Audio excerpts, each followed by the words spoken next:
Yeah, Jayesh have joined. Hi, good evening, Jayesh.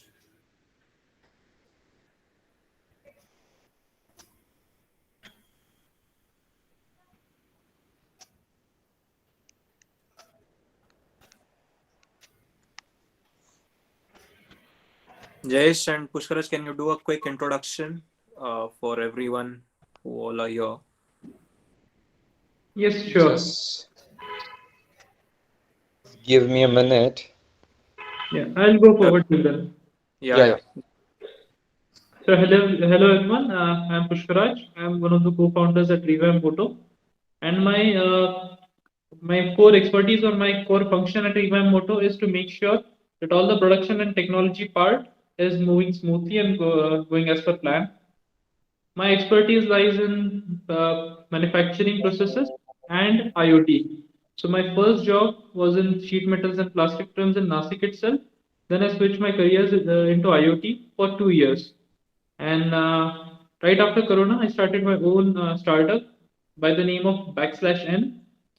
And that is how I met Pritesh and Nikhil. And then we met Jayesh. So I think Jayesh can introduce himself. Hello Just few guys. minutes, Jesh. I think it's 9:30, so I'll request Vyas to start the session and then Yeah. formally introduce all of you. Over to Vyas, we can start the session. Hey, hi guys. Welcome to our weekly progress meeting, which is the 74th meeting that we are having. Just to give you a quick overview, we have our opening remarks that will be there. We'll have a quick review of what RAAH is all about, our initiatives. Then we'll talk a little about the journey of Revamp Moto. We have some really great speakers here. We'll have a quick Q&A session, followed by concluding remarks. So just to give you a little idea about RAAH, which is the RIT Alumni Advisory Hub, which was started in 2020. Despite the pandemic, we guys have been together, and this is our 74th meeting. We've been meeting very regularly. This is basically an organization that we have created with the alumni to help the institute, help RIT students and the community in and around. The mission of this RAAH is to support the alumni to institution, alumni to students, alumni to alumni interaction. We would like to help the students by bringing some great speakers here, by also having other innovative projects, internships for students to guide the students here, not only in higher studies, but with their startups or their ideas. For the alumni to alumni, we want that they should have a good interaction here. A lot of entrepreneurs and a lot of people with good initiatives can come on this platform. It can benefit them. The institute benefits with the expertise that the alumni gets, helping them not only with the courses, but also by bringing in a lot of other guest speakers that we are getting. So a lot of knowledge sharing that will happen in the process. RAAH, the task force, is the main governing body. We have a business network forum. We have the business innovation forum. And then we have the RAAH overseas community, the media team, and the cultural forum over here. We've actually conducted 73 weekly meetings, which we have done. We've conducted 12 webinars. And a lot of time goes towards preparation of these meetings. So we've had over 180 plus preparatory and review meetings. So we've been meeting on a regular basis to make this happen. Just to give you an overview, one of our first initiatives was the iBike, which is an electric bicycle prototype. You can see that our director, ma'am, Mrs. Shushma Kulkarni here with the senior staff members of RIT inaugurating our iBike, which was an e-bike that we had launched. And it's been a good, successful story that we've had over here. We built a few prototypes, introduced them in the market, and we're looking at what more feedback that we can get from people. Getting back to our today's meeting, we have the founders and directors here of Revamp Moto, Mr. Pushkraj Salunkhe, Mr. Pritesh Mahajan, and Mr. Jayesh Tope here. This is just a fantastic startup that we have, and we are going to get a lot of information from these people. This is one of the first Crorepati startups on Shark Tank India. So they have this EV utility platforms, that's the RM Mitra and the RM25, that they've actually managed to get a deal here at Shark Tank India. They're going to tell us a lot more about their challenges and about startups, and give us a lot more information about how you guys can present your ideas to venture capitalists. And please feel free to ask a lot of questions over here.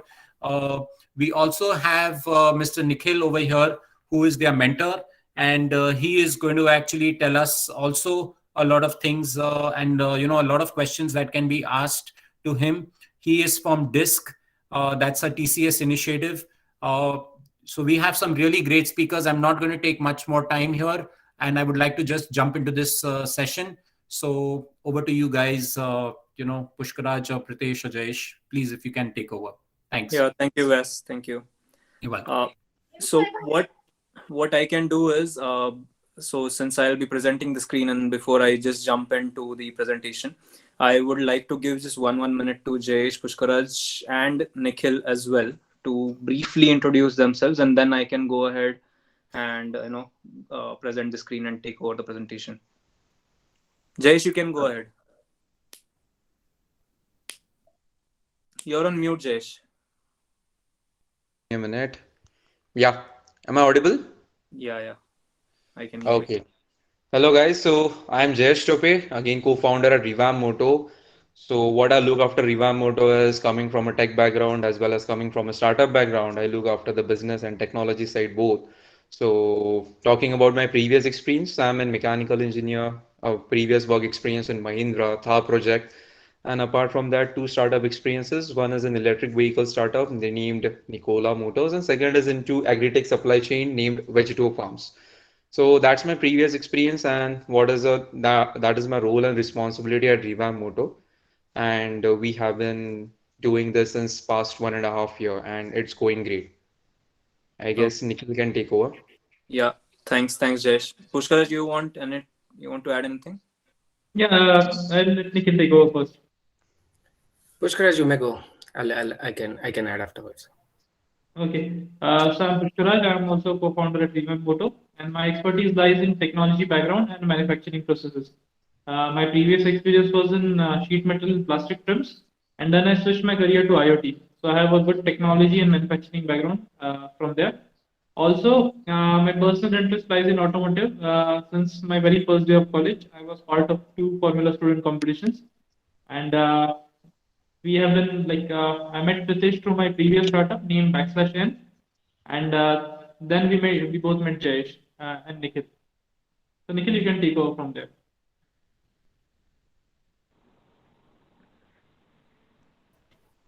Well, hi everyone. So first of all, I would like to congratulate everyone, the RAAH team, for this wonderful initiative.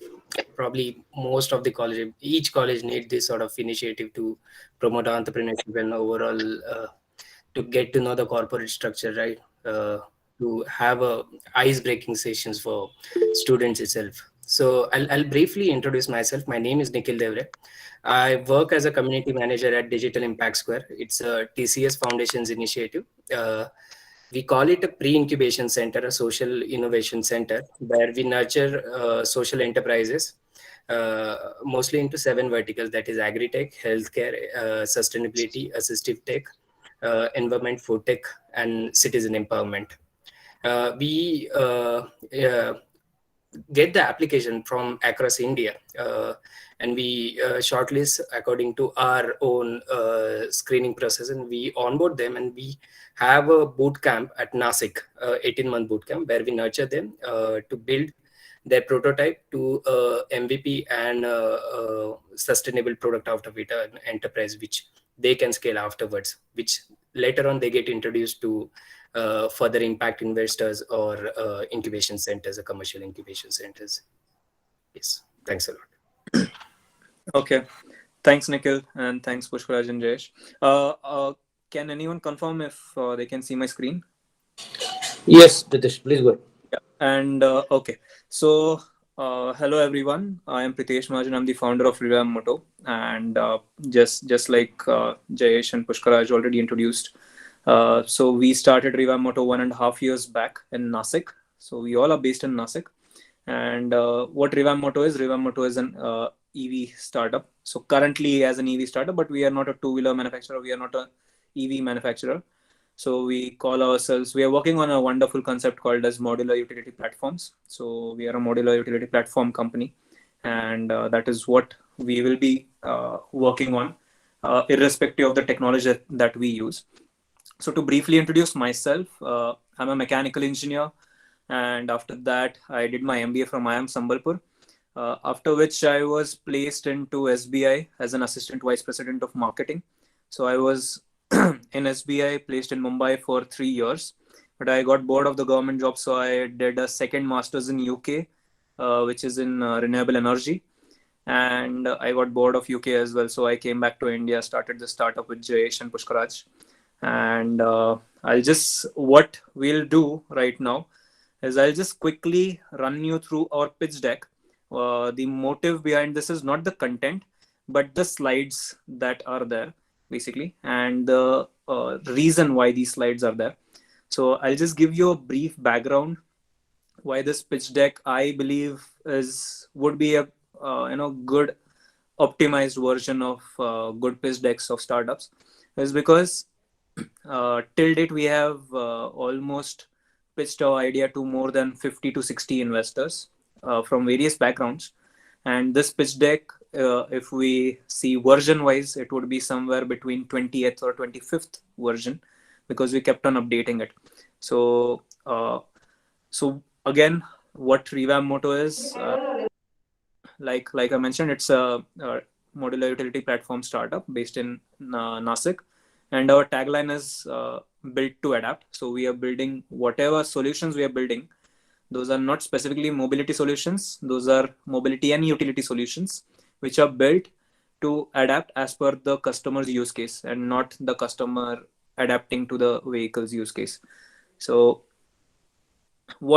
basically, the first slide that you should have in a pitch deck is the big idea. So whenever you're talking to your, let's say, or whenever you're presenting to your investor, you need to paint a bigger picture in his head.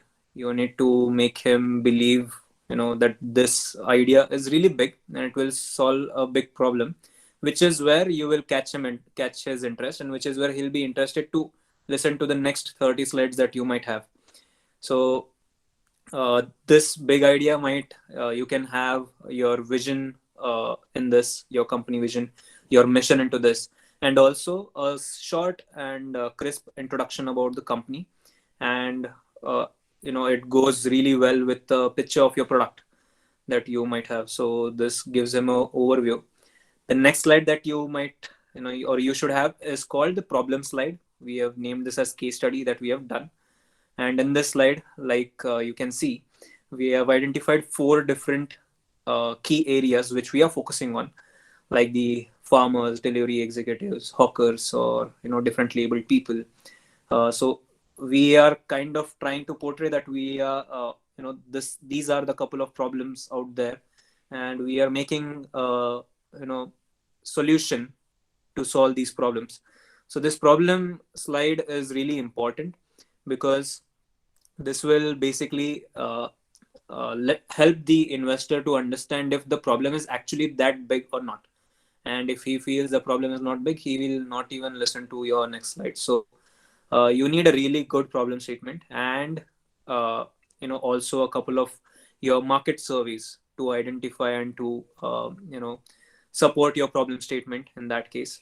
So these are a couple of photos that we took of the problem statement that we felt, and I believe all of us might have seen this around us, or this is basically jugaads that we all do. And at some point of time, even we might have done some jugaad on our two-wheeler. So a couple of images to support your problem statement. And also, if you can talk about so you have already talked about major pain points in the previous, let's say, problem slide. But over here, what are the opportunities? If you can tap on a couple of opportunities that are out there into the market, which are created because of this problem statement. So, for example, in our case, we found out the opportunities were like need of multiple mounting positions, or people actually using their vehicle as shop on 2 wheels, or even quick release attachments or battery as power. So these were the opportunities that we found. We can make a difference out there into the market using this. Then comes the solution slide, which is more important than the problem slide. And over here, I would say, like, don't go into too much words. They won't, basically your PPT should not have really a lot of data into it. It should just be a supporting tool for you guys, because presentation is just a tool to help you guys paint an image into the audience, and you are the presenter, so the focus should be on you and not the presentation. So like you can see over here, we have kept it very crisp. We have mentioned a couple of numbers, we have given a couple of headings, so this all is eye-catchy. And so this will be one slide of solution, but it is not compulsion that you should only have one slide. You can have a supporting slide just like we have over here. So this is just to explain how that solution is going to make a difference out there into the market. And like we mentioned, if you remember from the problem statement, there were issues from farmers, delivery executives, street hawkers. So basically we have tried to cover everything over here out there into the market as a solution slide. And again, if you have two products, this will become a second solution slide. And similarly, a couple of use cases again to support your, let's say, support your solutions. This will again be, let's say now, you might want to boast about your idea. Let's say if there is some key differentiators that you might have. So SaaS platform, I believe most of us must have heard this term, software as a service. This is not a differentiator. This is not the only differentiator that we have, but this is just an addition to the solutions that we have, basically. So this will make the delivery executives' life easier, the fleet operators' life easier. So which is where we are trying to suggest that this solution is really needed out there into the market. And then, like I said, you can boast about your proprietary technology or your USPs. USPs is basically whatever, let's say, if you have any IPs or any key differentiating factors over there. So, or any unique selling propositions that you have. So like in our case, we pinpointed on 3 major USPs. So I would also suggest that, you should have a couple of heroes out there. When I say hero USPs is what I mean, basically. Let's say if you have 6 USPs, don't, focus on those 6 USPs. Focus on only the 2 or 3, top 2 or 3, which will actually make a difference and make a big impact out there. And then you can have, again, a supporting slide on the other remaining USPs. Apart from this, the next slide, which I believe is one of the most critical slide, is for an investor. Since he will be investing into your startup, the only thing matters is how you're going to make money from this. Okay, so basically this TAM, SAM, SOM, you'll have to do your market research, get your numbers correct, and I would say spend most time on this slide, because usually what happens is if our research is not really strong, and if the investor, and trust me, investors are really smart and they're really connected. So if the investor knows good amount of stuff into this area, it will reduce down your chances if you have an unprepared market opportunity slide. So SOM basically will be your obtainable market. So, and this is basically the amount of business that you're expecting to get out of the market. So apart from this, in the market opportunity, you can also have a supporting slide, which is again, why now? And this slides really works really well with investors. So you are trying to give them a FOMO, a fear of missing out, basically, that why now you need to get into this business, and why now this is the right opportunity for you to invest. these two questions, if you're successfully able to answer for him, you have won half the battle over there. So all you need is good amount of numbers where you can ensure him that you will make good money out of this, and he can trust you out of it. So the next, again, after the market opportunity comes the business model. So you'll definitely have to explain your business model, how you're planning to run your business, and what are your plans, basically business plans, or what are your various, let's say, revenue streams that we might have. So over here we have mentioned 3 or 4 revenue streams when it comes to business model. So, and we do, we don't feel any, don't feel shy to tell investors if one business stream is very smaller than the other one, because they don't want you guys to focus on multiple things. They want you to focus on one single thing, and that is where, even while pitching, we say that our major focus is on direct sales to B2B bulk orders, and in future we will go to subscription model and also servicing. So servicing will be a small revenue out of it. So a business model side will give him the confidence into your business and help him understand how you're going to make his money and how you're going to grow his money. And yes, definitely, like we all know, you will have some competitors out there. So, and if you feel there's no competitor and if you are the only one out there, I believe you'll have to research more out there, because there's always going to be some competitor out there. And trust me, these guys know. So whoever your investor is, they'll definitely come up with all these questions, because they must have heard or read somewhere into the article about a similar idea out there. Yes, Pritesh. And there is one more thing I would like to add over here. So, yeah, an investor is interested in a market only if there is actually competition, because that validates your idea that that problem actually exists. Correct. If you don't have a competition, then then the investor or the businessman might have a doubt regarding your initial problem statement itself. Yeah, they will grow skeptical, because they will feel like, why no one has entered into this market anymore. And they will start having doubts if other people have tried and failed. So definitely having good amount of competitors is a plus. So you can have competitor slides and keep it very crisp, keep it very straight to the point. After this, you need to talk about the money part.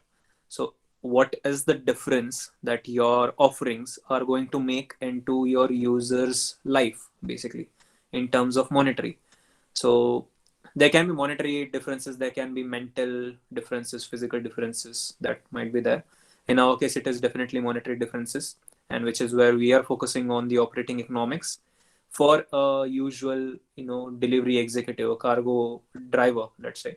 And we have shown a couple of hypothetical calculations that in the next 3 years, if one person switches to our EV, how much is the saving that he is going to make? Because for a user, basically, this gives the investor a confidence that yes, your stuff, you have done your research really well.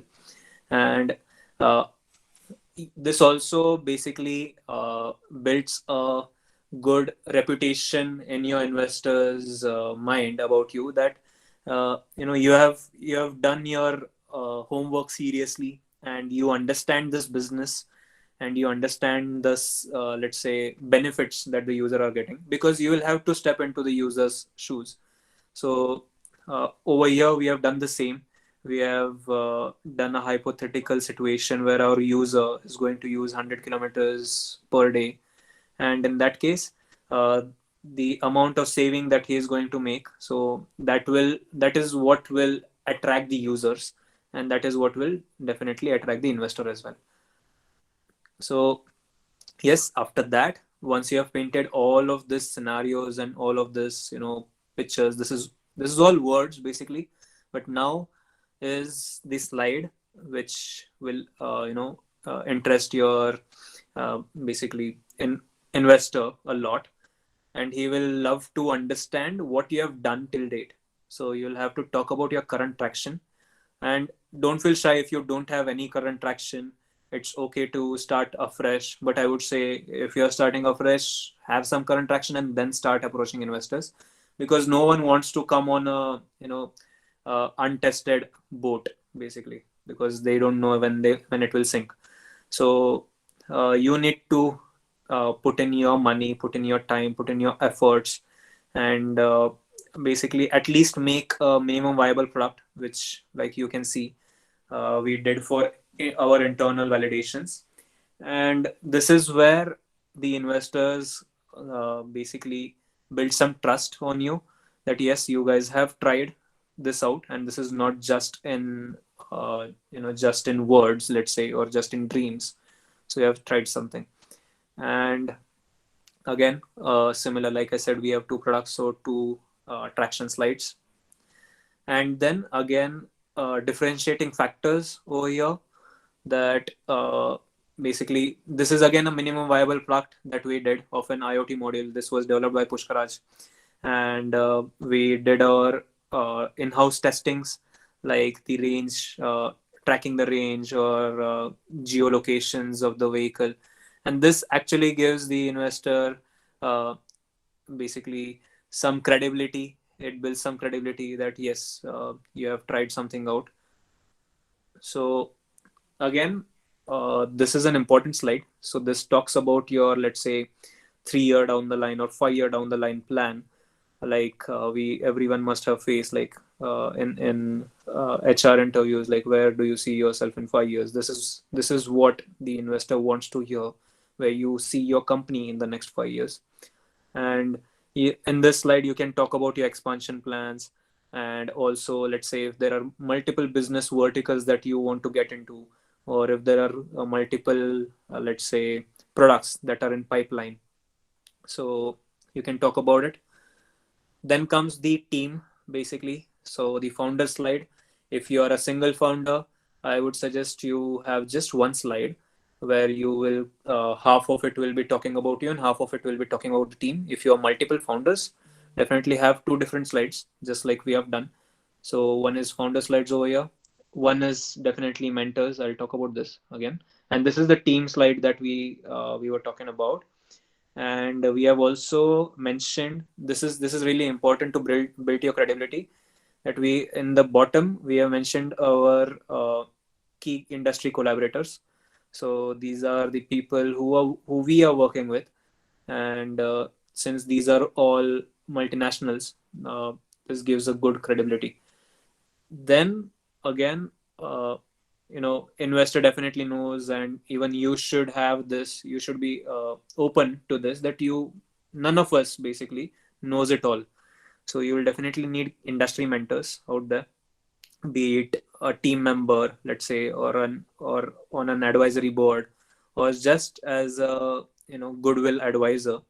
So you will definitely need to have some good names, and we do have Nikhil's name on this. So again, yes, now comes basically, now you have talked about your problem statement, your solution, your market, your business, and also your current traction. Now, and also your team, basically. So now comes a part where you can boast about yourself. So if you have any achievements, feel free to boast about it. And again, like if you have any news articles or whatever, you can boast about it as well. So yes, this for an investor, what's important again is if you have a realistic plan in head, and which is where you can, if you have a manufacturing competency, because we have introduced this slide. Otherwise, you can basically just write about your plan. Let's say you can even go to contract manufacturers in that case, if you don't have your own manufacturing facility. Or let's say if you are a software company, then how you plan to basically execute whatever you have, even before funding. Okay, so this is pre-funding, and this is very important. Post-funding, investors will say everyone will be able to pull it off post-funding. How you will pull it off pre-funding? If you don't raise the funds, how and what is your plan to help your business sustain and survive. So this is one important slide.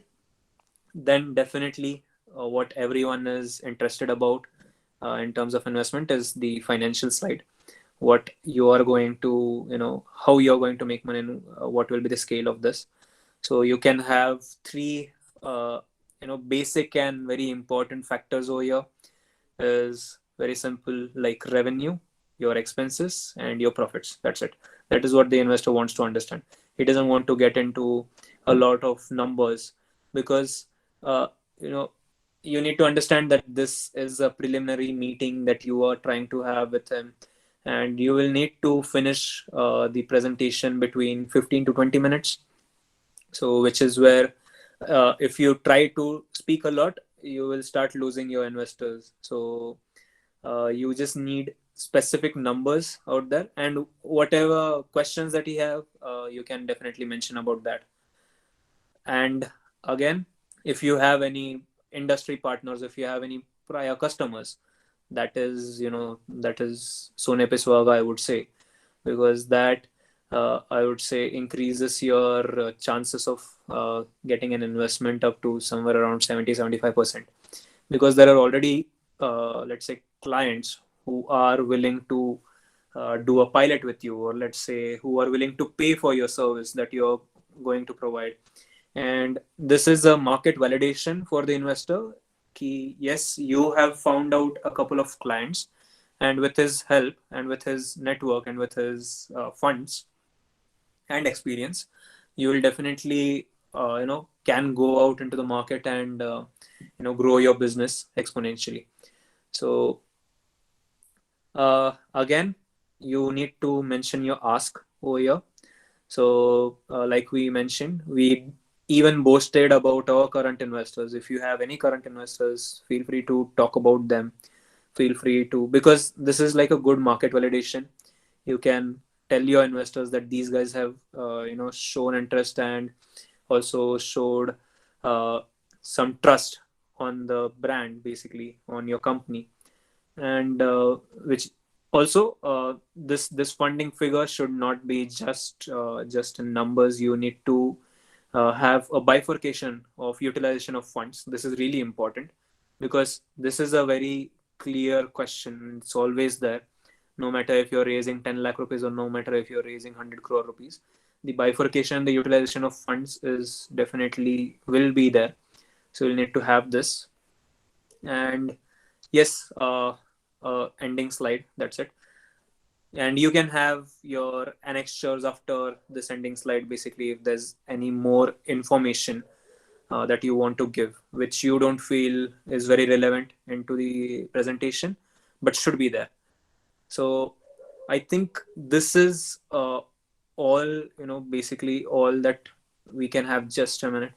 So this was our pitch deck. And like I already mentioned, this was made over and over with a lot of investors that we have pitched, basically. So if we are talking in terms of versions, this would be easily version 25th or whatever. So this is a very short and crisp pitch deck. I would say, if there are two type of pitch decks again. So one is a short pitch deck, one is a long pitch deck. A short pitch deck should be the one which won't have a lot of confidential information about your business, which is again shareable. So basically, it is like a pitch deck which you can float into an email, or you can forward over a WhatsApp. Let's say if your investor is willing to understand, if he doesn't have the time, he'll just go through that pitch deck. And then when he comes back after he's interested, then you can present a long pitch deck. So that is all about Revamp Moto. That is all about how you should pitch, basically. I hope this was helpful, and I'm open for questions. Yeah, hi. Thank you, Pritesh, for this crisp presentation. This is Pankaj Jadhav here, and I would like to thank all of you, Pushkraj, Jayesh, from all audiences, and I would like audiences to ask your questions in the chat box now. Thanks, Pankaj. So we So all, Rohit yeah, here. Yeah. Pankaj, we are having one question from Kaustubh. Kaustubh says, your biggest challenge is related to revamp motor. I think, I'm not able to hear you, Rohit. Can you repeat? yeah, Yes. maybe Kaustubh is asking about your biggest challenges Oh, related to revamp motor. What challenges you have faced or you are currently facing? okay. Understood. Jayesh, you want to take this question? Yeah, I would like to take this question.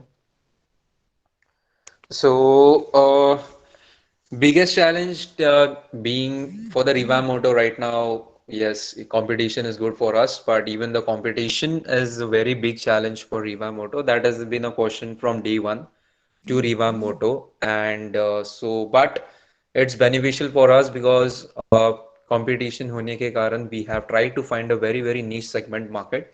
So, and we have tried to found a very good, sweet, uh, let's say target customer for us, and which has huge potential, which has huge impact. So initially, first challenge I would say is getting right product market fit. So that was the first problem, and we have spent a lot of time, I would say 3 to 4 months in getting our product market fit. That's the first challenge. Second challenge has been yes, being more fortunate. Every startup does have challenge of having a team.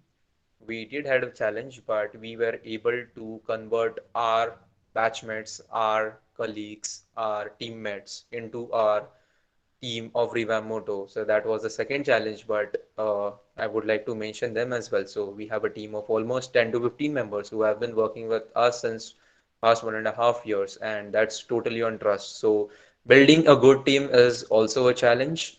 And I guess third thing is the funding part, but if you are well aware of the startup ecosystem right now in India, you will be able to find out good funds because like 95% of all the startups in India fail in the first or the second round of funding. But if you are well aware of the startup ecosystem there in India, you will be easily able to do so. So initially there was a challenge, but later on we converted a lot of funding opportunities. Might it be from Government of India, that is the Seed India Fund scheme, or let's say from commercial investors. So I would say these three were the challenges for Revamp Moto. I guess Pritesh and Pushkraj can add to it.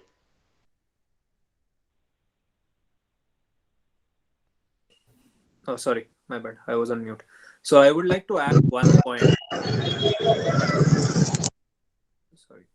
Yeah, just one point I would like to add is one more challenge that is not, fortunately, we were fortunate enough to not face it, but what other startups might face is the infrastructure to, start working or to, start ideating whatever you have. So that infrastructure, because of lack of infrastructure or because of lack of, uh, let's say a team or even funds, let's say, so these are really big showstoppers, and that have been there for us. It has been a real tough journey, but we were fortunate enough that the infrastructure part was taken care by my father's company. So yeah, uh, I'm open to next question. yeah. Thank you, Pritesh. Thank you, Jayesh. Those were some great points. I can see hands raised by Mr. Vaibhav Patil. Can you unmute yourself and ask your question? Hey, thanks, Pankaj. Can you hear me? Yeah, Yes, yeah, yes. we can hear you. Yeah. So, Pritesh, Pushkara, Jayesh, and the whole team, first of all, a big congrats to all of you guys. Thank you. Because achieving this Thank you very feat in much. just mere 1.5 year, it's like a very big thing. So, kudos to that. And congrats for the achievements, and very good luck for the next journey for whatever you have signed up for. Right. The Mhm. question, what I have. So I pretty much have a similar background. Okay. 14 Mhm. graduate mechanical engineer, then I got MBA, and now I'm into management consulting. Okay. Mhm. Even at one point, we felt that even we are not getting the enough kick from the job what we are doing right now, right? And we started building our own startup. Okay. Correct. But a point came. Of course, the COVID screwed up everything. That's a different story altogether. But the major challenge what we faced was we couldn't gather a guts, to leave our, a comforting job. Because when you get 5-digit salary at the end of your month, right, you get into your own comfort zone, right? So how Correct. did you tackle that? That's the first question. And the second question is basically with respect to the business what you guys are into right now, right? So recently I was trying to purchase a bike for my sister, right? And I was trying to understand the market sentiments, which bike I should go for and all. So when I thought of taking an electric vehicle, the first reviews which I got from the people who are already using the bike or the people who are just studying about it, right? The bike enthusiast per se, Correct. right? That this is not the right time to get into the EV market because there are a lot of issues what we are facing. The companies like Ola, TVS, they're claiming the average to be 120 per charge, but actually it's 70, 80s. And as load goes up, again, it is coming further down. Right. And then there are other issues with respect to services, maintenance, the cost is higher, the wait time is higher because market is not ready, especially the Indian market.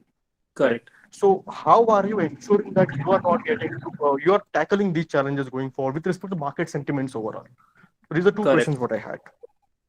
I would like to take this basically. So, since I can relate to this the most, so I am also a mechanical engineer to 2014 pass out, after which I got my MBA and did a job. So, to answer the first part, how to gather the guts to leave your comforting job is you just need to. I would say you just need to believe in yourself. That's it. If you're not going to believe in yourself, no one else will, basically, not even the investor, not even your parents and everything. Even we had a big amount of resistance from our families to leave the jobs, but then we felt like, this is the need of the hour, this needs to be done, because no one is doing anything about it. So first is that. Second is, I just had this I would say I just had this habit of basically saving. So whatever salary I used to get, I will, the second day itself, I will put it, half of it, into mutual funds, and that actually helped me. So whatever was my accumulated salary in the next in the past 3 years, I have been trying to use it and trying to channel it to proper usage in Revamp Moto. Same is the case with Jayesh and Pushkraj. They had their own savings. We all have put our money into this, and it is a tough journey, because from the past 1.5 years, none of us have had any single earning or any single rupee that we have taken out from the company as salaries, and we had to get back to, I would say, to our families to ask for more funds. So that is definitely really tough, I would say. But again, what gives a push to us is, first thing, we need to get out of our comfort zone. Okay, we need to shake ourselves, and then we need to tell ki yaar, this is enough, basically. You're tired of being very comfortable. I had a pretty sorted, chill government job, but then I got tired of that lifestyle, because I wanted to make a difference into the world. So that gave me the guts, and I believe that is the same thing with Jayesh and Pushkaraj as well. To answer the second question, basically, see, people are definitely going to be there. There are two type of people. One are the adopters, the early adopters, and second are the followers, basically. So it's all about whom we want to be, and in our case, we wanted to be the leaders, basically. So that is where we came into this market, and also to answer this question from a customer's perspective, I would say each technology which is going to come into this world, there will be a set of people who will be the early adopters and who will be benefited the most out of this, and it can even backfire. Basically, they can lose money. So those are the people who can afford to do this. However, what people have in their mind about EVs is all because of the Chinese, let's say, companies that are out there, and all these companies which are importing the vehicles from China and just labeling it, rebranding it, and selling it, because those vehicles are not meant for Indian conditions. However, the vehicle that we have made is, we have done the testings. We do not want our customer to face any issues, and which is where we have done I would say 6 months, 7 months testing on this. and that gave us the confidence. And I would say, this is really wrong if you have something in your head that this is not the right time. I would say this is the right time to get into EV, because you have the subsidies and everything, and it will help you to own it very, let's say, or to adopt it very effectively.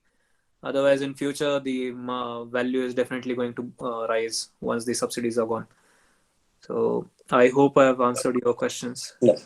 I think at this juncture, Pritesh, I would like to invite Nikhil and give us some very detailed insights. I think these two questions from Vaibhav are really great, especially first one.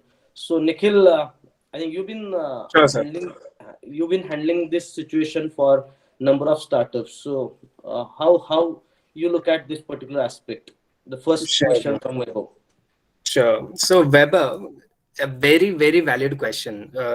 So how to find those guts to leave the job, right? And Yeah. Being an entrepreneur, that is the most crucial question we face. So basic reason behind it, why we need to find that gut. Our previous generation have seen the era of patience, the era of being settling down in one particular job, right? Previous generation mane our parents, they have seen that era, that if you have to be settled in life, if you want to be successful in your life, you need to work for a particular company for a particular set of years, and then only you'll succeed. In that mindset has been inculcated in our mind throughout the conversations we are having. I'm not saying that is wrong, but the way everything has been evolving, if you see the technological shift we are experiencing, it's not linearly growing. I must say it's exponential. In each 4 years, new technology is coming, and whole market has been changing, right? So first and foremost, solution for this, what I will say, is the communication. We have a fear whether our parents, our society will support this venture which we are supposed to do, right? So first and foremost, what I will suggest is the communication between you and your parents, as well as other communities as well. It will give you guts. The communication is transparent transparent communication, what I'm talking about. Second one is what Pritesh told you about, right? Believing in yourself. And believing in yourself, it comes from what cause you believe in, what sort of problems you're looking and in society, and are you observing those problems? And if you're observing those problems, are you taking a step back? There's a concept called human-centric design thinking methodology. You might have heard about it. If not, I'll just brief you about it. You have to think from bias perspective.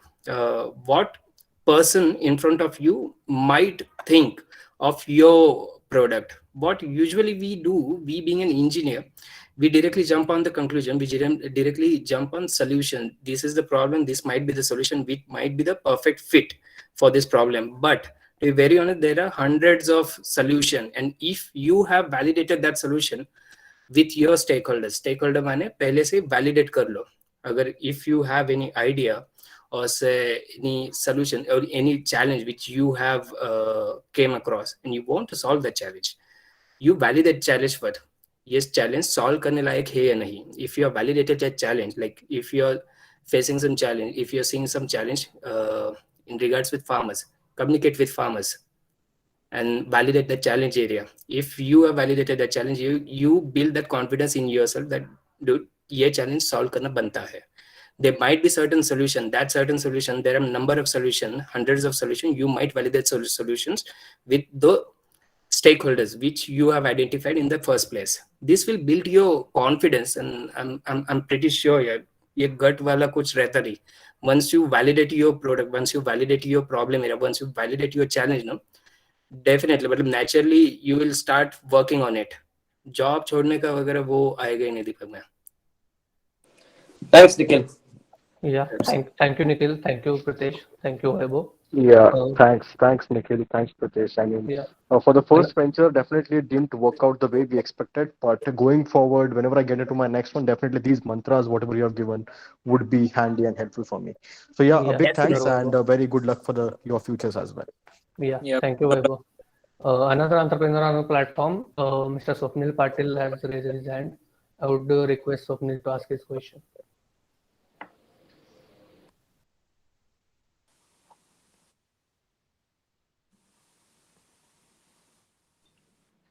Swapnil, are you there? We can't hear you. I think he's facing some problem, Pankaj. Amit has raised a hand. Amit, are you there? Yes, Abba. Yeah, please go I ahead, do Amit. have one Hello. question actually. So, Hello. hey, this is Amit Yeah, Patil go ahead, actually. Amit. One question about your investors, rather, right? Have you done a risk assessment on rather getting played by the investor in their hands, and how are you planning to mitigating? I'm just asking on the sense of on the growth pattern. You talked about exponential growth and so on. So you obviously have intent to get more investors in. Yeah. So shall I take this, Pritesh? Yeah. Go ahead, Jayesh. Yeah. So, Amit, to recollect, so you are talking about risk assessment of the money that we are getting it from the investors, right? And about grow or go type scenario that might come at one point in your business where your competitor might want to buy you out, and you have investors who would want to get their cash out or make money from it. What kind of risk assessment are you doing, and what's your mitigation plan, rather? How you're thinking about it?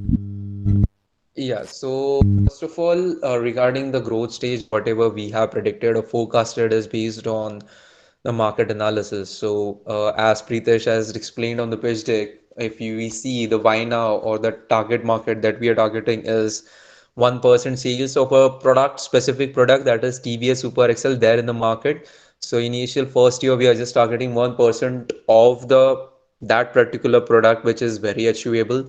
So, regarding the risk assessment, is we have kept our targets very, very achievable.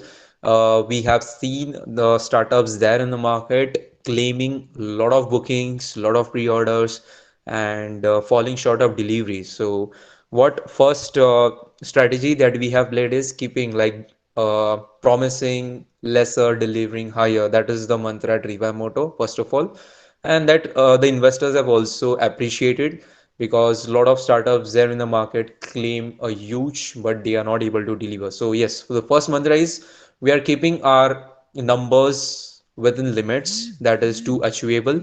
Second thing is what is about the future is so we are not only limited to two-wheeler market, we are expanding ourselves to three-wheeler and four-wheeler there in the market.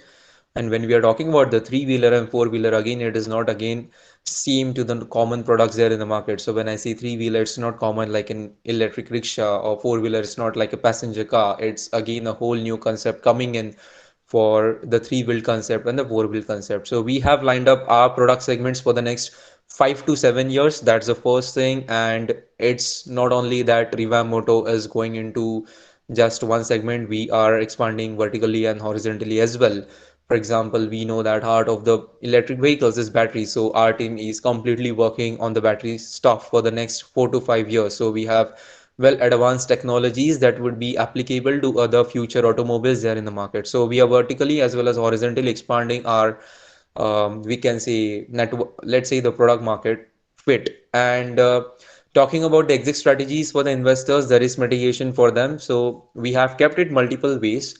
So first of all, the primary or let's say the prior one is being the IPO. Second one, being from an automobile segment, there is a lot of strategies of completely acquiring a startup. For example, Ather has 27 to 30% of stake from Hero.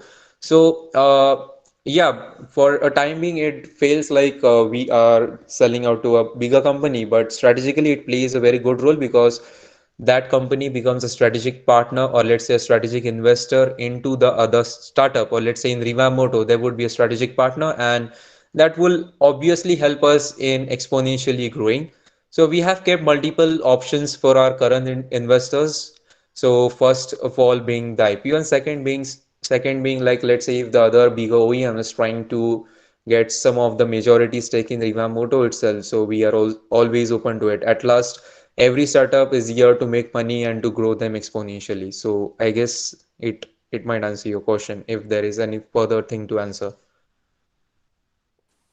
I would just like to add to what Jayesh has said. Just one point is, also about the risk mitigation. I'm talking in terms of the sourcing that we are doing. So we are having multiple vendors also lined up. So we have backup vendors when it comes to sourcing any element. So we are planning for the worst case scenario, because we are in that situations. We are at a verge of third lockdown that we might have.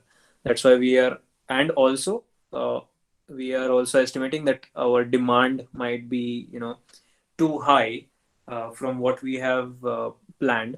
So in that case, if our one let's say vendor cannot fulfill our orders, our parallel vendor will, for sure. So that is what we have done, and we have always believed in under promising and over delivering.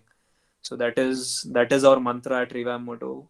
To whatever investors that we have been pitching to, we always under promise, and we kind of know that we will hit this bare minimum at least. And that is where we do not kind of, until now we have not upset any investors. So that is how we are doing the risk mitigation. Yeah, thank you, Jayesh. Thank you, Pritesh. Before going to Swapnil, I think I would take one or two questions from the chat box also. There is a question from Deepak Deshpande regarding any challenges in the developing braking system for this vehicle. Maybe Pushkaraj can handle those. Yeah, Yeah. Yeah. So braking system is is the most critical system inside the entire vehicle, because controlling the vehicle at any cost is really a game of brakes and control. So braking system, we have kept it very simple and very efficient. We are driving at a speed of 65 kilometers per hour, and most of the components at this speed don't encounter or don't go through a very high or very extreme types of forces. So a standard braking system with one disc brake at the front and drum brake at the rear assembly is more than enough to handle it. Our major problem was actually the weight transfer during the braking.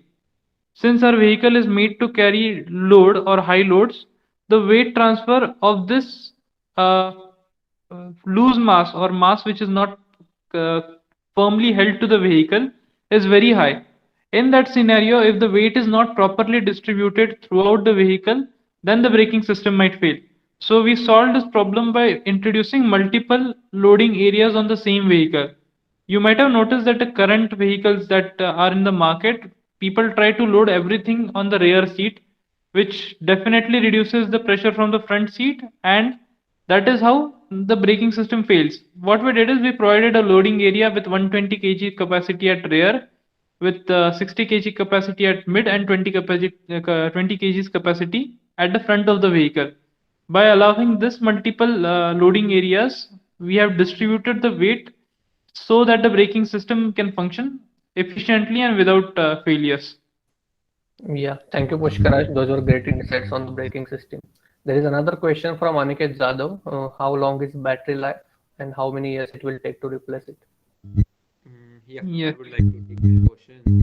So, yeah, talking about the battery that Revamp Moto is focusing on is again a lithium ion chemistry.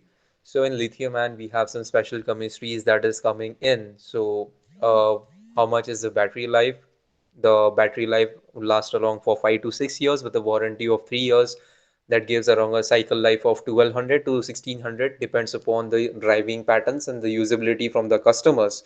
So how this happens is basically is we are focusing more on the battery management system part as well as the overall thermal management system of the battery pack. And as I said earlier, so the heart of the any electric vehicle is the battery.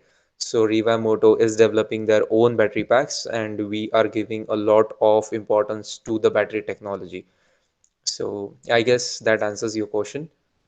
Yeah, thank you, Jayesh. I would like to go back to Swapnil Patil. Swapnil, hi, are you there? Hello. Yes, Swapnil, please go ahead. Yes, I have a question regarding the team developing a founding team. That what care should one take while building a co-founding team and other add-on departmental team? And Okay. please share your experience in team building Okay. because I'm in the that phase right now. Correct. So I will. I think I can answer this. So basically, I will talk about what happened at Revamp Moto. Why we decided that um, Jayesh, Pushkaraj, and I will be on the founding team is because we come from various backgrounds, various different backgrounds with different experiences and different, um, I would say, different knowledge sets, basically. So, which will complement each other. So, for example, Pushkaraj is a tech guy. I am the business guy. I do not understand tech. And Pushkaraj has fair understanding about business. Very, I would say, I believe limited understanding. No offense, Pushkaraj, but and Jayesh basically is like a mix of both of us, basically. So he also understands technology. He also understands business, and Jayesh is basically, I would say, uh, an all-rounder. So whenever one of us is not there, Jayesh, uh, basically, I would say, steps in, and he can handle that specific position. So this is really important while selecting your founding team, let's say. So you would not want to have a person on your founding team who has the same skill set of like you, because that would not make any sense. So because you already know that stuff, so you would want to definitely have someone who has some different skill set, and depending on that, uh, I would say, uh, I mean, that is the overall thing. Yeah, that is also one more thing specifically is your founders should be as passionate as you are. So because if your founders are not willing to risk as much as you are risking, there's definitely no point in having them on board, because we started with 8-member team and we were left with a 3-member team, and the only three who were left were Jayesh, me, and Pushkaraj, who actually believed in the idea.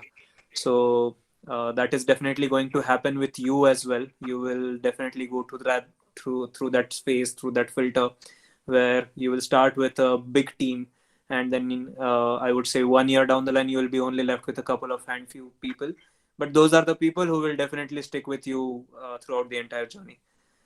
So I hope that answers, Swapna. Yes. Yeah, thank you, Pritesh. That was a much important question from early stage founder like Swapnil, and thank you for going deep into it. Yeah, Yes, I want Then, Pankaj. to add to Swapnil's Hi, hi, point. hi, hi. 1 minute, 1 minute. yes, Hello, yes, yes, hello, sure, Pritesh, sure, Jayesh, Jayesh. and Pushkaraj. I congratulate all of you, and I want to share that when the RAAH task force shared your YouTube video on the Sony TV, it really inspired me. I was depressed with my work, and when I seen your journey and your achievements, it really motivated me. And 2 days ago, I have seen your video, and it really boosted my productivity. Because of just getting motivation from you. I want Yeah, to I want to appreciate that. I Yeah, want we are. to answer your Yeah. question basically. Uh, Thank you There, very much, Congratulate. Pankaj. Yeah. Thank you. there's some disturbance, Jayesh, from your end, I believe. Yeah. I want to add to your points that question Swapnil has asked regarding the Yeah. team. So, as I said earlier, like on this platform also, I would like to thank our team at Revamp Moto. Like, see, if you believe in your idea, even the team sticks to you. So, at Revamp, we have a team of 10 who have been working for past 1 year with no salaries. So, but that there is just one trust that they know that this idea has a lot of potential. The founders are good and they are going to make this idea huge. So, firstly, you should have that confidence, and founders should be able to convince people. If they are able to convince the team initially, then and then only they will be able to convince the investors. So that is how it started with Revamp Moto itself. So it were just our batchmates from colleges or our colleagues that we convinced them to start with us. They worked with us for almost a year, and then later on they joined Revamp Moto on a full-time basis. So it's up to the founders that how much you are confident about your idea, how much you can convince the people. So not only the team, your investors, your vendors, everyone, all the key stakeholders who are there in your startup. So that's of much importance. So it's up to the founders, I would like And to say. I would just say one more thing. I mean, this is very philanthropical, I believe, again, but never doubt your vision, because if you have thought about it, you are the only person who can think through all through all the scenarios. Similar situation happened at my home, like just yesterday or day before yesterday. My father was like, "Why did you select this color that is out there on the vehicle?" And I was like, "What's wrong with this color?" So it's like 3 to 4 people, said that no, this is not a nice color. You should change the color. And I was like, I'm not worried about the 3 to 4 people. I'm worried about the 3 to 4 lakh people who are going to buy this color, and this color is like a very low maintenance one. So we have thought through the entire process, and that is where I would also like to add and tell this to Sapnil and to everyone out there that, always trust your vision, because you are the only person who knows and who have thought everything through. So let people ask questions, let people have their doubts. So, and never doubt yourself, because if you're going to doubt yourself, your team would not have trust on you. So always have faith in your idea. Yeah, thank you, Pritesh, Pritesh. Pankaj, Yes, I Nikhil, please. would like to add something here. So Pritesh and Jayesh has already covered a lot. So there are two different things, right? Founding team, and second one is your departmental team. What you were saying, right? The team which you work for your startup. So as Pritesh said, diversification is the key if you're considering developing a founding team, right? It shouldn't be like he's your friend, बियर पे बैठ गए और वहां पे decide कर लिया चलो ये करते हैं, इस पे काम करते हैं. You guys are from same background and all that stuff. That will not support each other, right? So diversification is the key if you're building a founding team. And second is, if you're building your own team, startups team, always find smarter people than you, founding team. And if you are not able to find the smarter people, then try to find ways how you can make them smarter, right? So you should have that learning culture in your startup, continuous learning culture. If there are problems, if there are challenges, how to mitigate the challenges, how to do the training sessions, or koi hurdle rahega, so how to do hurdle sessions as well in your startup, monthly learning sessions as well. And the most important thing is inculcate the vision which you have in their mind, because that is the only fuel which they will drive. Yeah, they themselves will become your brand ambassadors in that case. So Exactly. Yeah, thank you, Nikhil. Thank you, Pritesh. Those were really valuable guidances for all of us here. There was another question from Rohit. I would also mention that we are far from our scheduled time, but as the discussions are very interesting going, I would request if all of you can want to continue, we'll continue with the sessions. Yeah. I have the entire night, no problem. I'm happy to Yes. answer questions. Yes, thank you. I think So, Pankaj, Yogesh is holding hand for quite a long time. Can you please yes, ask the yes. hold? Please, Yogesh sir. Hey, no worries. Go ahead. I can talk later. Go ahead with your question, Pankaj. Okay, fine. There was a question from our friend Rohit that this bike is mostly used by farmers or hawkers, and maybe they are from the remote regions or areas. So how the after sales services or maintenance services will be provided by you to them? Okay. So I would like to take this question. So basically, just to start with, now you need to have a clear, like we said, you need to have a clear vision in your head about how you're going to drive your business. Okay.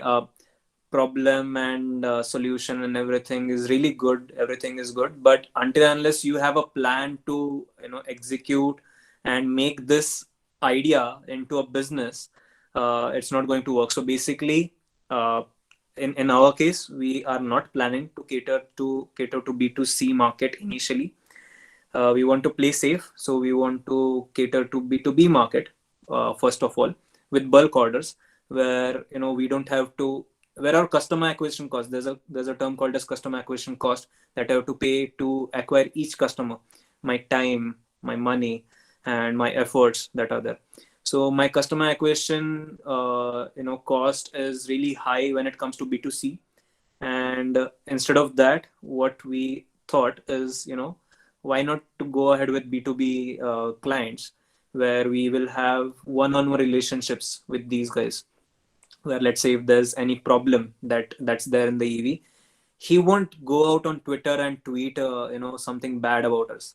He'll give me a call, and then he'll scold me about it. So and that can be managed, because that is between him and me. But when it comes to B2C, it's havoc, because 10 bad reviews and your entire brand reputation is done, and no one is going to trust you anymore. So B2C is really difficult. So to be honest, we did come up with a solution for rural areas as well, but currently we want to validate it into the market by rolling it out into B2B. And once we have good, I would say, good results from this B2B, we would want to optimize these products and then roll it out to B2C, where it won't fail. So that is our strategy. Yeah, thank you. I think it will give your answer, Rohit. There was another question by Mahesh Kore. Mahesh, are you there? Can you ask your question? Yes, sir. Okay. Congratulations for all the team. And the question was something like that. While deriving any product or uh, developing any product, you don't reinvent the wheel. So Correct. in this scenario, for development of this electric modular vehicle, so how much of the task has been subcontracted, or you can say that integrated, the existing technology has been integrated to develop this product?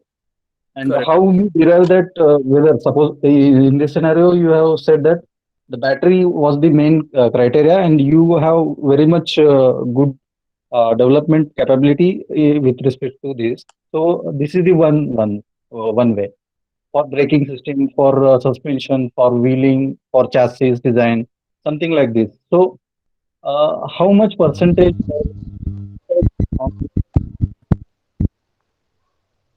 Yes. Yeah, Jayesh, you can answer. Yeah. I will answer the question. So, yeah, so like being from the OEM background, I would just like to give how the auto industry is there right now. So, we have followed the same concept. So, if we see Mahindra or any other OEM there in the market, so they focus on the key part of the entire vehicle. So, let's say in the IC vehicle, it was initially the engine and the body, and also the body, or let's say BIW. The in BIW also they do not manufacture the entire stuff, so almost 75% is outsourced. So talking about Revamp Moto or in the electric vehicle sector or about our RM Mitra product, so in that battery is our key component, so that is our own competency. Apart from that is the modular attachments that we are focusing on. So the key differentiating factor of RM Mitra, that is the modular attachments, is our key component part that we are keeping it up to ourselves. And third is the SaaS, that is the fleet management system software. So rest all the things are we are outsourcing it from the vendors, and there are like three parts I will say. First is off the shelf products, second is customization according to our needs, and third is in-house products. So if I see the bifurcation, it is somewhere in the range of 25% to 30% is in-house, that composites of like that consists of the battery as on the major part.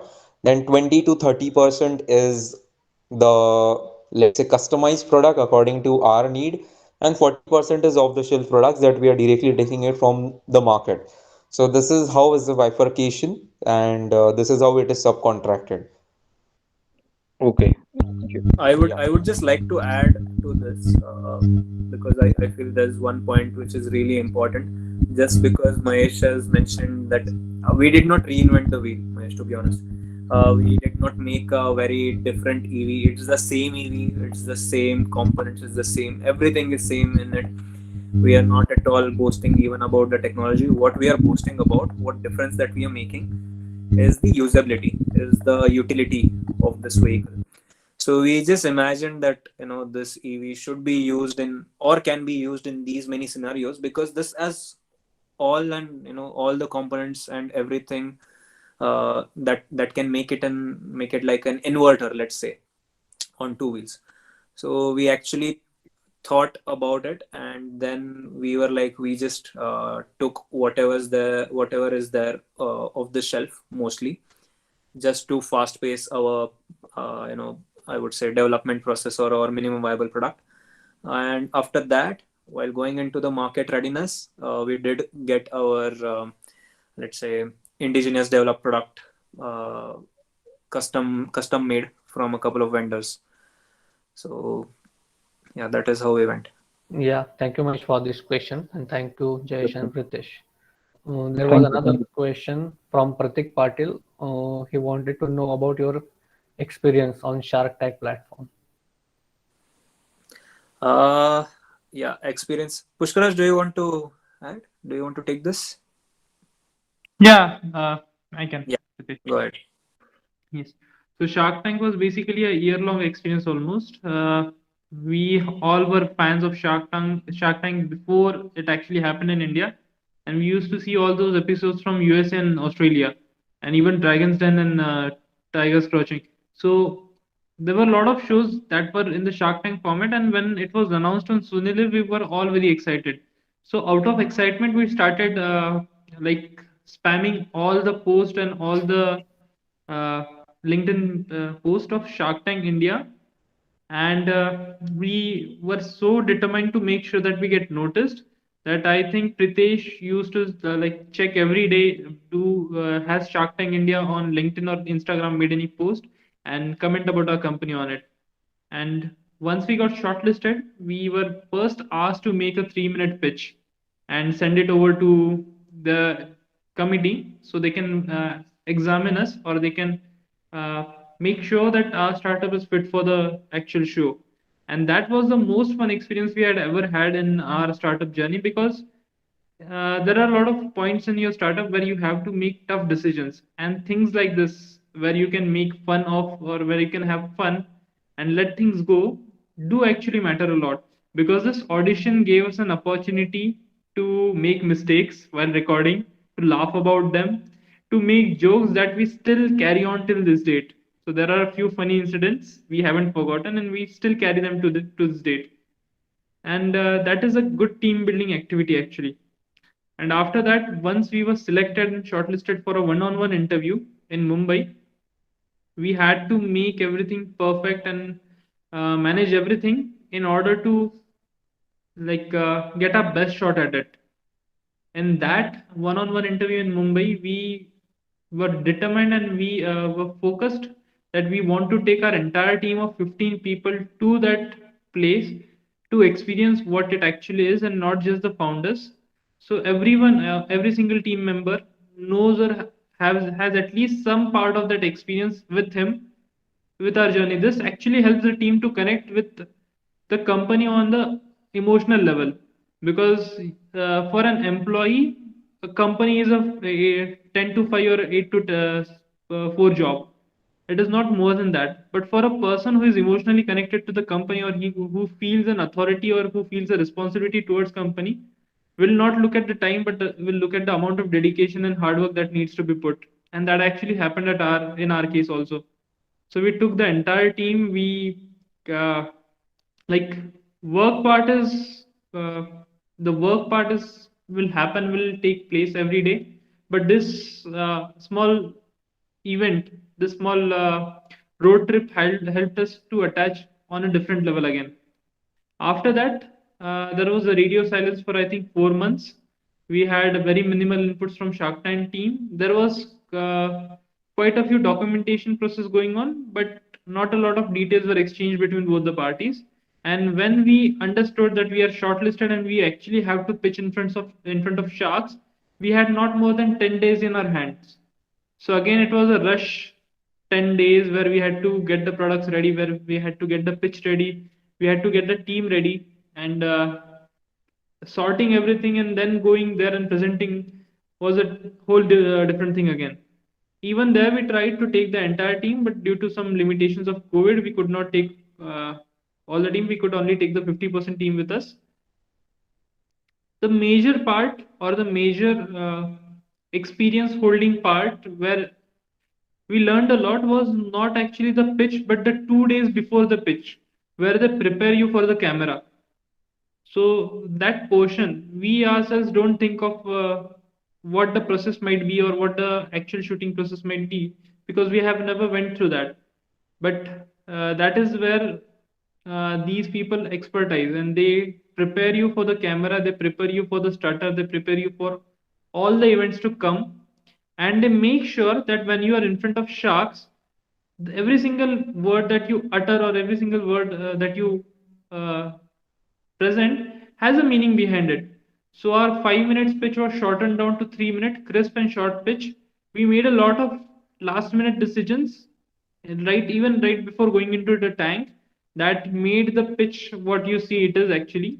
And to be honest, it was more of a understanding part between the founders than the explaining part between us and the sharks, because most of the time sharks will bid on the team and the concept and not on the actual business propositions that you're going to make. So that was our entire Shark Tank experience, and honestly the due diligence process that comes after it is a different story altogether. Yeah. Which is, I think we don't have much time to cover that either. Yes, sure. What would you advise for the new early startups or startups who want to apply for the next season? What would you advise them, or how they can connect with Shark Tank? Where do they can apply, etc.? Shark Tank India is reachable through Sony Live app, and that is their go-through gateway to get in contact with them. They also have a website. They do have a website. They also have a website. So they accept registrations through both the portals. The most important thing while going to Shark Tank is a short pitch, or what you call as an elevator pitch, which you present to the investors when you have very less time. So this initial 3 minutes or initial 2 minutes that you get to present, you have to be very crisp about yourself, your vision, your product, and your plan. So when you have a good idea and you can explain these things to them in the span of 3 minutes, in the span of what an elevator takes time from reaching the 0th floor to 15th floor, then and only then you're good to pitch in front of an investor. So elevator pitch, proper gateway through either Sony Live app or website, and nice what you can say, a marketing brochure or nice representation of your product or idea would be great. And I believe more important than that is a clarity in thoughts. So if you have a clarity of thoughts, then you won't have a lot of questions around. And also, just because we all are here, I would just want to also communicate that this was not scripted. That was everything. Whatever you saw was real. So because people do have this notion that this is a TV show and it will be scripted, those guys will be kind of paid to fight with each other, but that was not the case. Those were actually fighting. Whatever episode you saw was for 20 minutes, but however it actually went up to 70-75 minutes when we were in the tank. So a lot of stuff has happened which was edited out. So this was not scripted. Yeah, I believe Nikhil. Yeah, one more important thing is you should know your audience, like whom you're pitching to, right? So even if you're pitching to investor, there are certain types of investor. Then there won't be like एक single एक nature के investor नहीं रहता है.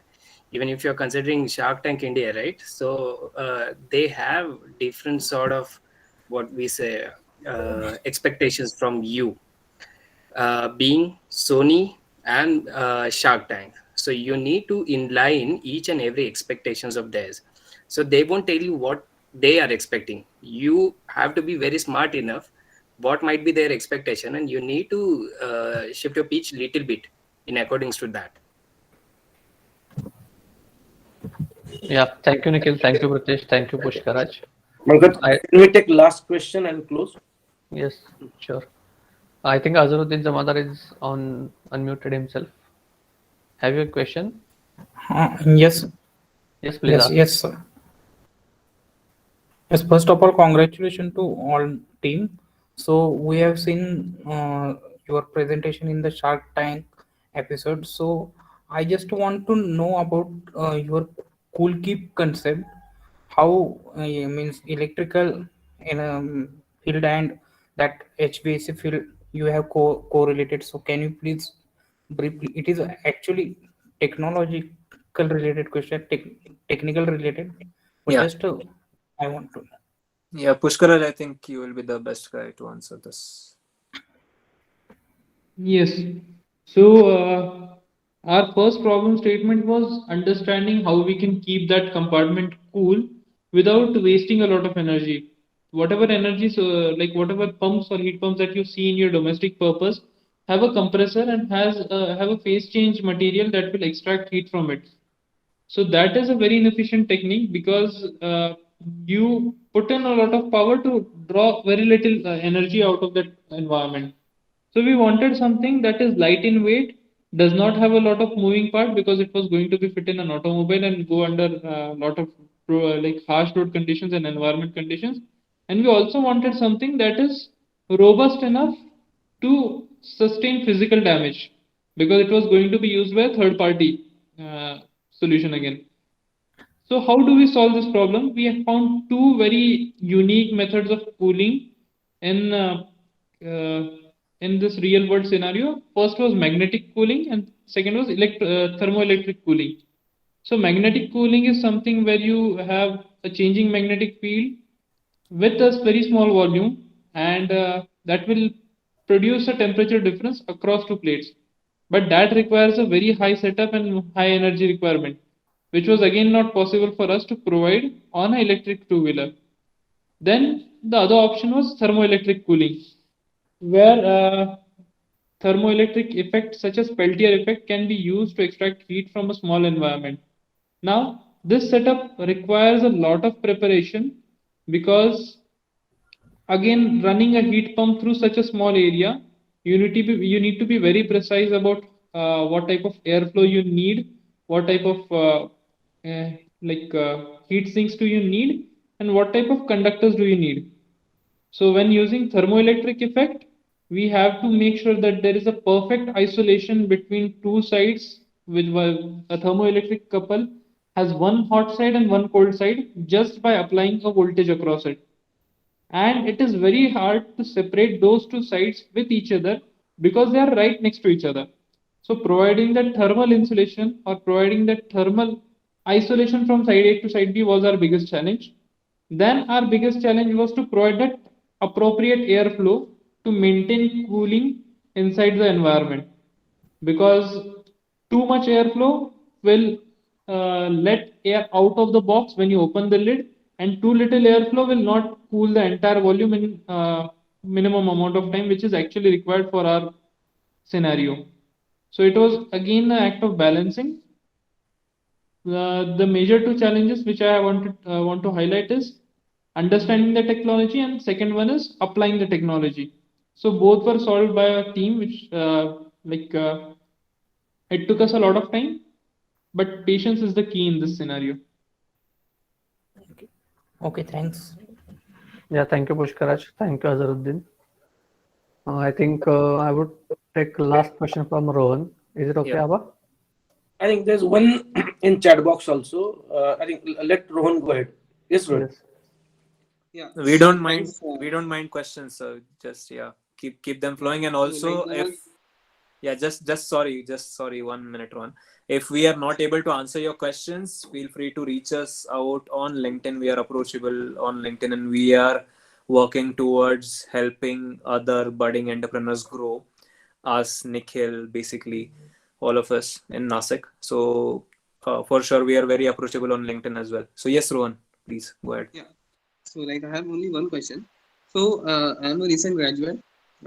So like I was too much like enthusiastic about EVs, but somehow I couldn't land a job in that. But whenever I work for two startups, like second startup I'm in, I didn't get a particular role. So in startups we get like lots of things to handle, right? So like to start something, how can you self-learn? Because sometimes you can't pace work with the pace of the startup, or sometimes you can't get that thing which kicks you, so that you can go forward and do something. So like my one question is, how can you self-learn? Okay, that is a very wonderful question, because since being in a startup, we completely get this, because to be honest, none of us have specific rules, and we have to do whatever comes our way. So it is, I believe it is all a part of the experience that you get, and it is the learning will come with the experience. Also, if you want to self-learn, for sure, I won't give you boring answers like go on upgrade and do a course or whatever, but whatever you're interested in, just go on YouTube and just watch a video of it. Once you start developing that understanding, you'll start deep diving into it, and I believe that is one good way to self-learn. But Yes. what I would say again, if you are planning to go ahead and start your own startup, don't only work on the tech part. That's a hoax. Okay, you don't need a very brilliant tech Yeah. or whatever. So You can in that all sub question was only that, like how much business matters and how much tech matters. correct. So to be honest, just because I mean I don't have any bias about business or whatever, but just because I handle business part, I believe business is equally important as much as tech. Tech is definitely important for sure, to differentiate yourselves, but you can also have differentiations in terms of business. For example, Revamp Moto. We are not doing anything out of the box. We are doing everything which is already there. We're just putting two different things, together, and trying to solve a problem which was already out there. So basically, we are just trying to help people do jugards, but in an organized manner. So that is how you can make a differentiation, and as well, and I believe the learning part will definitely come with experience. Yeah, Pritesh, on the same point, I had these questions right from the start of this session. I think when you look at organized players, so I think you have listed them in your competitors' Correct. slide. So how you look at, because they have a great power in terms of R&D, in terms of existing whatever challenges you really mentioned, correct? Existing setup of vendors and all those things. So how you really look at that particular challenge? Because once you need to scale up, and then your product needs to be better than them. So Correct. how you look at that, where you want to score really in front of a competitor or set of competitors who are already set in that particular business, not really that particular product, but that particular sector or that particular business. How you look at that? I would like to highlight the benefit that we have over them, the edge that we have over them, is because we being a startup, we are pretty flexible. Tomorrow I can scrap off the entire thing and I can start a fresh new. They cannot do that because they have invested their money, they have invested their time. They have a big team that they have to think of. Every single decision that they're taking is going to cost them crores of rupees. However, in my case, it's just going to cost me 1,000 rupees. I can scrap off the entire thing. Like recent thing happened. We were supposed to make 2 vehicles, and then all of a sudden I told my team, no, we need 10 vehicles now, because the demand is boosting up. I need 10 more vehicles. And they were quick enough. Within the next 2 days, we did the sourcing. We were good to go ahead with making 10 different vehicles. And the benefit that we have over them is the customizability that we offer. Thanks to the size of the organization that we have, it's a very small and very close-knit organization that we have right now, and we plan to keep it that way. We don't plan to get into making or doing everything ourselves. So for me, I believe I just want to focus on the business, and which is where I want to outsource everything, including the assembly, basically, to contract assemblers, to contract manufacturers. In that case, where I can only focus on the business and only focus on the differentiating factors, about how I can always be like 2 steps ahead of all these competitors. Because again, this is a very I would say hypothetical answer, I believe, sir, because this is just a quote of Elon Musk, that the only way that you will stay ahead is you innovate faster. Because if you keep on innovating faster, there's everyone else is just going to keep on following you, and that is what even we are trying to work on over here. So we are allowing or we are empowering our customers, bulk customers, which want 5,000, 10,000 vehicles, with highly customizable vehicles the way they want it, the stickering they want, the body panels they want, the color system they want, even including the powertrain that they want, or including the attachments that they want. Other OEMs can't do. That is the reason why we got the deal of 50,000 vehicles, because we made the vehicle as the requirement that is there in the market from the customer. Great. I think Pankaj, there's question from Poonam. If you can take it and then close. Abha, Yes. Yes, Nikhil. Yeah, I would like to add to this question which you asked, like how an early stage startup can see those established players, right? So there are two perspectives for it. So I'll consider this from an exit strategy way. So what sort of exit strategy you're considering for your startup? Like if you're considering to get acquired by a large shark, large established player, try to solve their problem. What sort of problem they are facing? Find out what are the gray areas, what are the what are the failures they have, what are the sectors in which they are not current OEMs not getting diversified or innovation nahi ho raha hai wo sector mein. So those are the gray areas.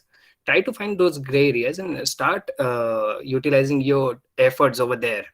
Possibility ये रहता है कि in future those established player will get an attention, because they want to expand their arms over there as well, right? And the second perspective for it is, if you want to establish, if you want to get into this blue ocean market where you want to innovate by yourself, so ये दो अगर exit strategy अगर आपके दिमाग में रहेगा, like अगर if you want to get acquired by someone, उस हिसाब से पूरा structure out करें and then start doing things by your own. Or second is if you want to establish your own company and खुद का innovation लाके अगर कुछ नया product लाना होगा, start building your team in that sense. And you'll get mentorship from. I think great insight, Nikhil. Yeah, thank you, Nikhil. Poonam, would you like to unmute and ask the question, Poonam? Or you can read, Pankaj. Yes, she's opened up. Yes, Poonam.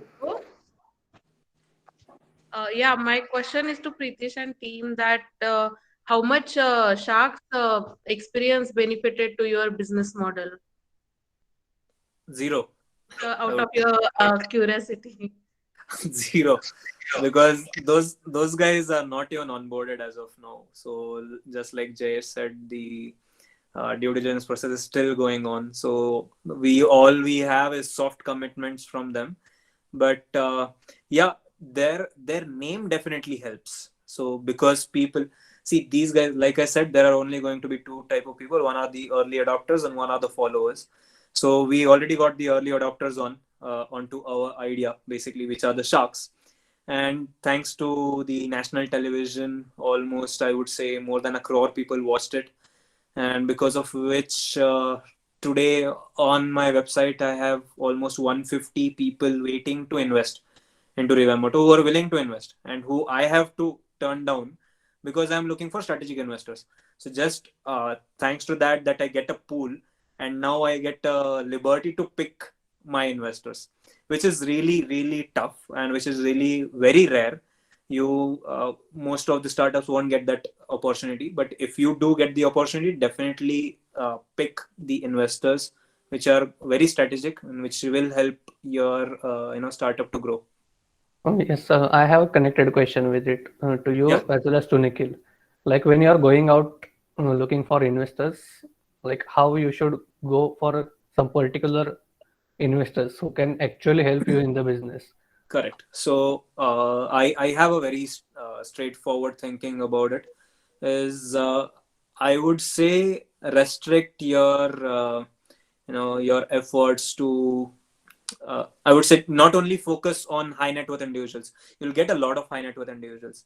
There's a lot of money into the market, and you need to get a person who will believe in your vision. So who will understand what you're trying to work on, who will not only think about the money, but also think about the, see, for an investor, it's definitely about money for sure, but he wants to wait and wait and watch. He doesn't want the money just after a year, and who doesn't want a quick exit is what kind of investor you want to see. Because what's the issue with high net worth individuals now? They'll come, they'll invest money, and then they'll be like, acha, you boost up the valuations, you raise another round, and in the next round I want an exit. But that is going to backfire you, is because it raises a question on your startup कि यार पहला investor छोड़ के गया है, so basically why should I come? There is something wrong that is going on because of which investors are going out. So definitely look for people who will be there for a long time span. And we did have the liberty to ask on Shark Tank and to tell on Shark Tank कि भाई ऐसे ही लोग चाहिए, you're definitely giving me the money. So but I want people who will stay with me through the ups and downs, and I would not give you an exit until IPO. So I was pretty clear on that.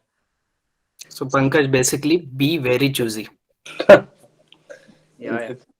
Okay, let's have last question from Vishal, and then let's really close these questions to Vishal, would you like to ask questions? Hi team. First of all, congratulations, RM team. So adding to that same question, some of the contestants, they said that we just an investor, so we are not dealing to your business. So is it the same case? They just an investor, or they I mean they guide you properly in their as per their expertise? They won't. So I still remember. I think this was in yesterday or day before yesterday's pitch. This was said by Ashnir Grover that whenever an investor is writing you a check, he will only give you the money, and the max he would do is a couple of calls through his network to help you get a ladder, let's say, or to jump a ladder. That's it. He won't sit with you and work out the business model. He won't sit with you and help you with the operations or financing and everything. He can definitely do over calls and everything for sure. But all investors expect is they don't need to do any ground level stuff. You should have no done hand-holding. that. Sorry, Pushkaraj? Yeah, no, and they don't handhold, they just guide you. Yeah. They don't spoon feed you. They won't spoon feed you. If you are expecting them to spoon feed, they will definitely they'll get pissed first thing. Okay, and basically we have been lucky कि Ashnir we got time even after Shark Tank. Actually, we have a news which is not out into the market, but now we have 4 sharks instead of 2. So we have Ashnir Grover as well, and we have Piyush Bansal as well. So we have 4 sharks, all the male sharks out of that 7 sharks ka panel. And Ashnir Grover himself reached out to me on LinkedIn, and he is a very humble guy. He is very straightforward in that case.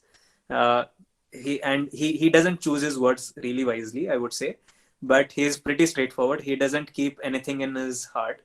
And we were fortunate enough to jump on a 1-hour long call with Ashnir, and he actually sat with us and helped us to kind of optimize our business plan. So we had some plans of moving into B2C market, some plans into moving into B2B market, subscription plan or EMI plans. And he was pretty, open about it, just because, first thing is he's very passionate about us. Second thing is we don't understand that market because we were frank enough to tell him that we don't have a finance guy as of now. So, but I would say investors won't kind of get involved into your business. All they say ye kar lenge wo kar lenge, they won't, because they have a lot of ventures to run and they have a lot of ventures to put their heads into. So okay, thank you Pritesh. Yeah. Great. I think Pankaj, we should now wind up. So Yes. thank you, Pritesh, Pushkraj, Jayesh, and my great friend Nikhil for being here. While summing up, I think I would like to only mention here that business is made out of lots of things. Pritesh had come a couple of days back and we had dinner together. We had a long chat. I think legalities, finance, and technicalities. I think there is lots of things, and everybody brings a perspective. Like you mentioned, Pritesh, investors will never hold your hands in sense they will not spoon feed you. I think which is very correct. But they have foresight to what will really work in market. I think sometimes we are really passionate about our own idea, our own perceptions, and our own prejudiced nature that this will work. I think, guys, this may not work as to the eyes of investors or venture capital or whatever you want to say. Somebody who's bringing money on table, he will have his own good or bad. So you need to be in good company always. So thank you for great insights. I think this is one of the longest meeting we ever had on our platform. So that shows, and the turnaround was also really good. For everyone, I would like to mention here that they are always approachable. Desk is always supporting us. Sandeep Shinde sir is already our advisor. Nikhil is there. So if you have any sort of proposal or anything, any sort of guidance you needed, please feel free to connect with Pankaj, myself, Vyas, or anybody from RAAH Task Force. We'll be able to bridge the gap between Pritesh, Jayesh, Pushkaraj, Nikhil, everyone. So once again, guys, thank you so much, and look forward to meet you guys again and again, and be there with us. We're trying to push this sort of culture in our rural area. Um, just to announce, next session is going to be by Mr. Sanit Patil, who's going to be from Agni and Invest India. They are basically bridge between Prime Minister office and startups. So very interesting session. Another interesting person and really passionate guy. By I think I can tell you that first time I saw a guy in government framework who's really aggressively propagating the agenda through Invest, which is by CII, FICCI, and all together. So it will be another good session for all of you, especially for startup culture. So let's meet next Saturday, same time around 9:30. Till that time, good night and take care. Thank you so much. Thank you for having us on this on this platform and allowing us to share our insights, sir. And just one suggestion to everyone out there, whoever is planning a startup, who is running a startup, keep hustling. Don't don't have any doubts on your vision. You are your biggest supporter. So always trust your guts. Yeah. Thank you. Thank you all. And I want to add one thing here from today's session. One compliment we had from the Swapnil that he's have seen your video and he just got the motivation. So that's I think the most complimented thing. We are honored. We are honored. Yeah. Thanks. In fact, Pritesh, good that Rohit mentioned this. Swapnil is the guy whom I was referring to you. He got this incubation scholarship from Punjab government. Correct. Yeah, you told. Today he pinned me that he has got another 50 lakhs from BAC. So I would love you, Nikhil, and everyone to guide him. Definitely. He's been doing really great, and that's outcome of our forum here. I think 6-7 senior alumni guided him, helped him. So I think collaboration is the key. So it will really help, and I'm very happy when he mentioned that, because I think this sort of stage of mind will come in everyone's life. So psychologically, you need to be very strong, and then you need to, like you rightly sum up, you need to believe in yourself. So thank you so much. Thank you. Right, guys. Thank you. Thank you all. Bye. Yeah, we are approachable on LinkedIn, so please add us on LinkedIn. And if you have any questions, please feel free to drop us those questions on our chats. Sure. Sure. All right. Thank you, guys. Thank you. Thank you for your time. Bye. Yeah. Bye. Thank you so much. Take care. Thank you. Good night.